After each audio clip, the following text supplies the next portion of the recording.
आखिर उन्होंने नितिन दास को क्यों चुना है सत्य का प्रचार करने के लिए? आज इसका भी भेद खोल दिया जाएगा, क्योंकि बहुत से लोगों ने ये YouTube चैनलों पे फैला दिया है कि मदन साहिब को रंभदूत मिला था और मदन साहिब काल के दूत हैं। और प्रूफ क्या देते हैं? उनका नाम दिखाते हैं वाणियों में कि देखो मदन के बारे में क्या बोला है वाणियों में। मदन को मार दो, मदन को फूंक दो, मदन को छोड़ दो, ऐसे करके साबित करते हैं कि मदन साहिब के बारे में वाणियों में जिक्र है कि इसको त्याग दो, इस पंथ को छोड़ दो। इन मूर्खों को कौन समझाए कि मदन का अर्थ होता है काम, काम वासना। उस काम वासना के लिए बोला जा रहा है कि काम को जला दो, काम को त्यागो, काम को छोड़ो, ना कि मदन साहिब को बोला जा रहा है।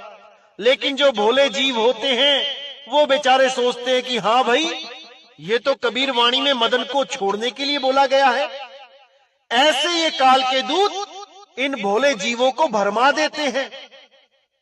इनको नाम का अर्थ ही नहीं पता है कि मदन का क्या अर्थ होता है, और ये उन वाणियों को मदन साहिब पे फिट करके जीवों को भरमा देते हैं।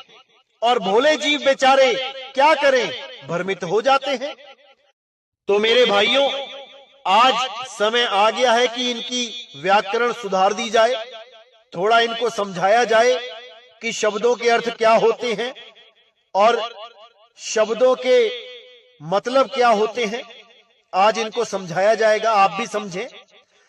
मदन का अर्थ होता है काम वासना, कबीर का अर्थ होता है बड़ा या महान, सबसे बड़ा, विशाल। और कबीर नाम का जो भाव होता है वो क्या होता है? कक्का केवल नाम है, बब्बा ब्रह्म शरीर, रारा सब में रम रहा, वाको नाम कबीर।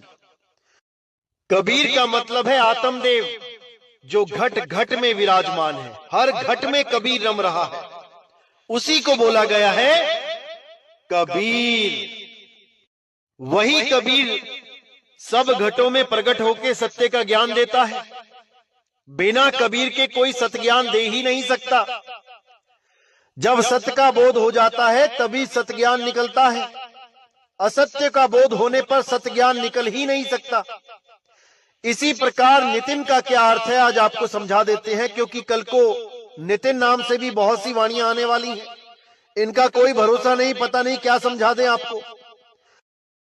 तो जब आप नितिन शब्द का अर्थ देखेंगे शब्दकोश में, तब आप समझ पाएंगे कि परमात्मा ने नितिन दास को ही क्यों चुना है सत्य का प्रचार करने के लिए।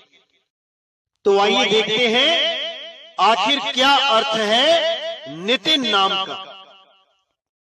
क्योंकि नितिन दास के सत्संग सुन सुन के जीव जाग चुके हैं, 52 अक्षर को समझ चुके हैं, मंत्र तंत्र जंत्र को समझ चुके हैं।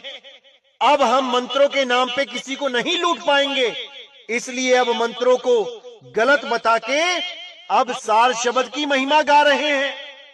ऐसे ऐसे धुरंधर बैठ गए हैं यूट्यूब पे कि क्या बताऊं। लेकिन मेरे भाइयों, आपने पूरी परख करनी है।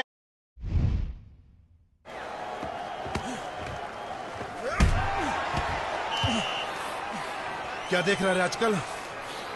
कुछ रैको करना इन लोगों। तो जैसा कि आप देख पा रहे हैं कि नितिन नाम का अर्थ होता है सत्य पंथ का मालिक, यानी सच्ची राह बताने वाला, सच्चा मार्गदर्शक। और इसी शब्द का एक अर्थ और होता है जिसको कहते हैं न्यायाधीश, यानी जज, जो फैसला करता है सत्य और झूठ का। क्योंकि सत्य और असत्य का फैसला वही कर सकता है जो विवेकी है।